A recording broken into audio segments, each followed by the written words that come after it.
I'm going to be talking about the blood of the covenant,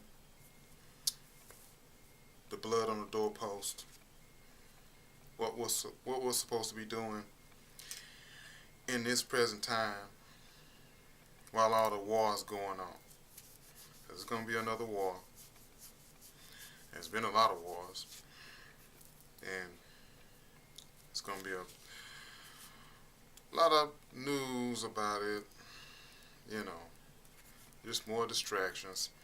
You're going to have more of Edom trying to take over the rest of the nations that are left.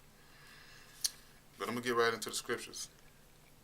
Now, what I'm talking about on this video is what we had to do the last time we was in Egypt, because we're in Egypt right now. We was in Egypt before. We're in Egypt again. We came to Egypt again with ships, just like Deuteronomy chapter 28, verse 68. So what do we do now in Egypt, and what's going to happen this time? Because we got redeemed last time, but it was certain things that we was told to do. Okay? I'll go to that right quick. That's in Exodus chapter 12, verses 12 through 14. I'll read that. Starting at verse 12. This is when we was in Egypt, and Yahuwah was getting ready to deliver us from Egypt. And this is what we was told to do. Verse 12. For I will pass through the land of Egypt this night, and will smite all the firstborn in the land of Egypt, both man and beast, and against all the gods of Egypt I will execute judgment. I am Yahuwah. So we know Yahuwah's finna judge Egypt, or Mizraim, okay, or this place of bondage. He finna judge this nation, okay.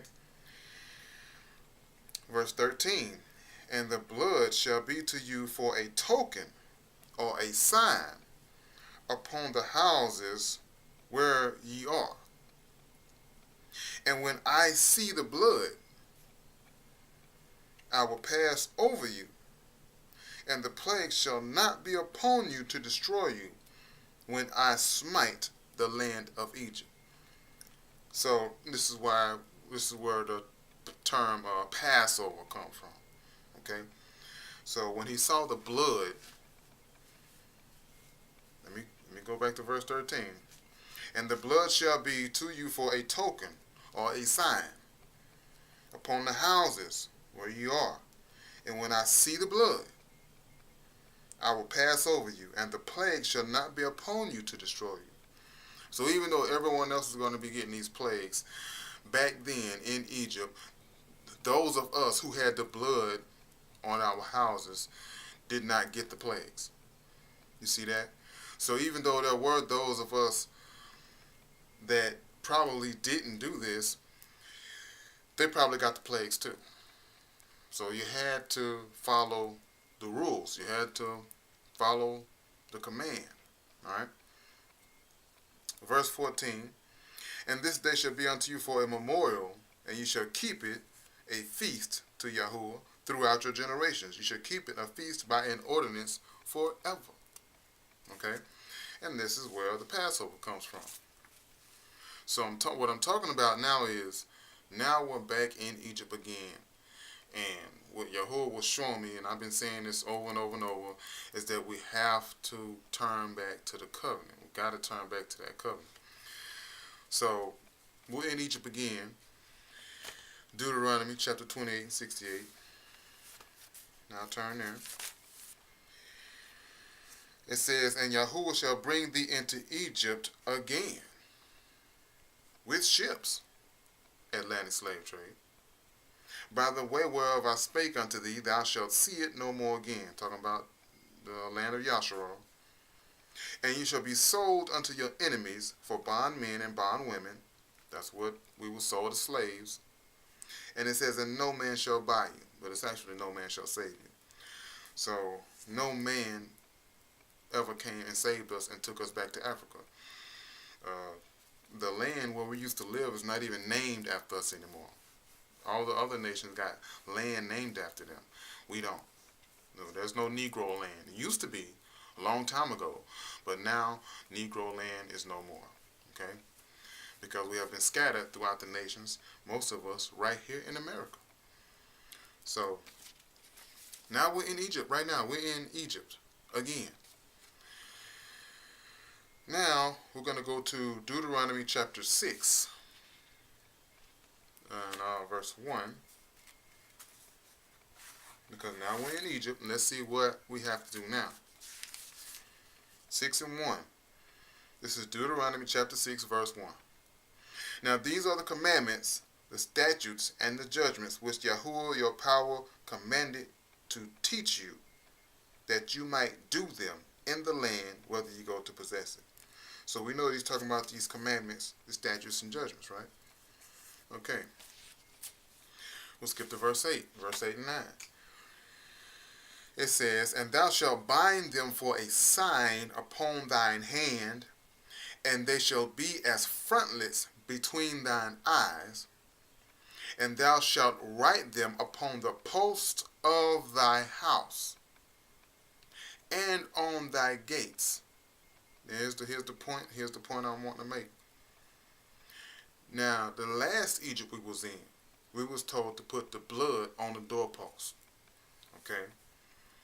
Now here we're being told in Deuteronomy chapter 6 to write them upon the post of thy house and on thy gates. You see that? Because it talks about, and it's in here somewhere. I think it's verse 7. Verse 7, and thou shalt teach them diligently unto thy children, and shalt talk of them when thou sittest in thine house, and when thou walkest by the way, and when thou liest down, and when thou rise up. And then it says to bind them for a sign or a token on our hand. Okay? And they shall be as frontlets between thine eyes. Thou shalt write them upon the post of thy house and on thy gates. Because the covenant is our blood. That's our blood. That's our token. That's our sign now. Now that we're in this Egypt. Because when Yahuwah passed over this nation, we got to make sure we have the covenant. Okay?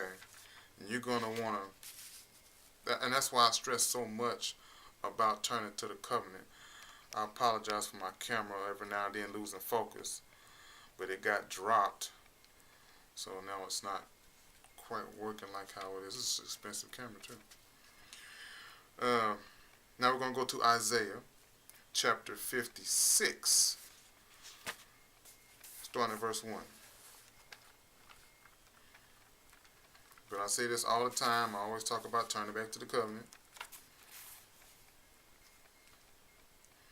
That's what we're going to need in these last days so that we can receive the protection so that the plagues won't come to our house. We might see people all around us suffering, but if we got the covenant, we're protected. And of course, a lot of people don't want y'all to know that the covenant is your protection, but you know, they ain't going to tell you this stuff. All right, so now we're in Isaiah. I'm going to go to chapter 56. And we're going to start with verse 1. It says, thus saith Yahuwah, keep ye judgment and do justice, for my salvation is near to come. Okay. His salvation is near to come. All right.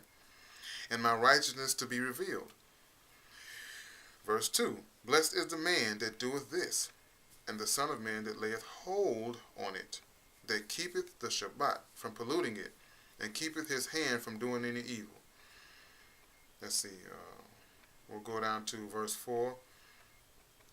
It says, for thus saith Yahuwah unto the eunuchs that keep my Shabbat, and choose the things that please me, and take hold of my covenant. Even unto them will I give in mine house and within my walls a place and a name better than of sons and of daughters. I will give them an everlasting name that shall not be cut off.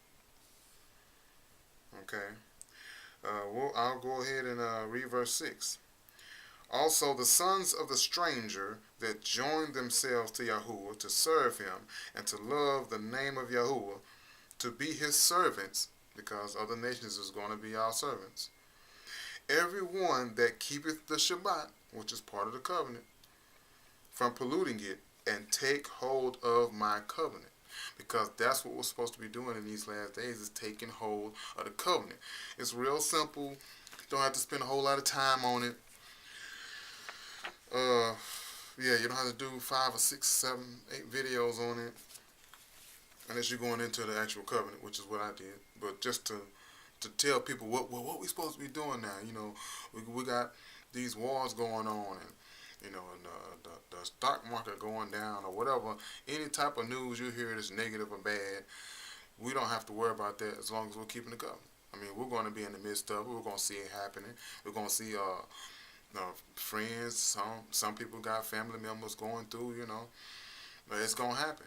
But just take hold of the covenant, okay? Because it's going to be a lot of people they're just not going to get it. It's so simple that it's just going right past them, because they're looking for something complicated, something big and magical or something. Like it's got to be this great, you know, precept of power, and you know, like it's got to pack a stadium or something. Like we got to be on a march, like million-man march all over again. But it's simple, y'all. Turn back to the covenant. That's all it is. And that's probably another reason why a lot of people can't really get it, because it's too simple. We'll go to Jeremiah chapter 32. We'll go there. I'm almost done already. Jeremiah chapter 32 and verses 39 and 40. It says, "And I will give them one heart and one way, that they may fear me forever, for the good of them and of their children after them. And I will make an everlasting covenant with them, that I will not turn away from them to do them good, but I will put my fear in their heart, that they shall not depart from me." Because see, the last time we broke the covenant, and when you break the covenant, that is departing from him. You turn back to the covenant, that's how you're coming back to him. You can't say you know the Father, you know Yahuwah, and you're obedient to him or whatever, if you haven't turned back to the covenant. Okay? That is how you turn back to him, because he said that we have to turn to him, and then he'll turn to us. Alright? So, it's all about turning back to the covenant. Very simple. We'll go to Ezekiel chapter 11, and this will help sum it up. And it's not going to be a new covenant, by the way. It's going to be the same covenant. It's just going to be put in our minds and our hearts, so that we will never turn away from him. You see, so that we won't make the same mistake twice. But everybody trying to say we're under a new covenant with that New Testament teaching, which, you know, I already teach against that, you know. But, the New Testament is not a new covenant. The New Testament is just a made-up fairy tale book. Like, you might as well be reading Snow White or Cinderella or something. But, yeah, we're in Ezekiel chapter 11, and I'm going to start at verse 13. Let's see.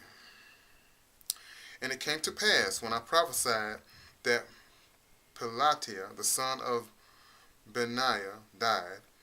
Then fell I down upon my face, and cried with a loud voice, and said, Ah, Lord God, wilt thou make a full end of the remnant of Yasharal?" In other words, the remainder, the leftover of Yasharal, will you make a full end, will you get rid of all of them? Are we all going to die? Verse 14. "Again the word of Yahuwah came unto me, saying, Son of man, thy brethren, even thy brethren, the men of thy kindred, and all the house of Yasharal holy, are they unto whom the inhabitants of Jerusalem have said, Get you far from Yahuwah, unto us is this land given in possession."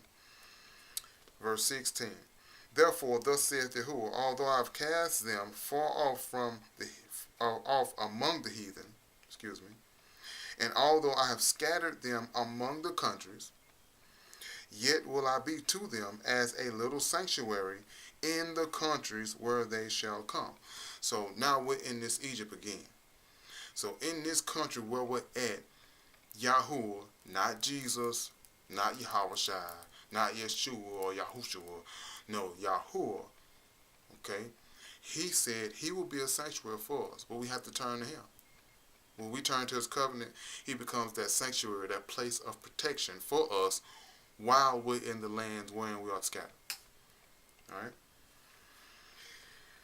Okay, verse 17, therefore say, thus saith Yahuwah, I will even gather you from the people and assemble you out of the countries where you have been scattered, and I will give you the land of Yasharal, and they shall come thither, and they shall take away all the detestable things thereof, and all the abominations thereof from thence.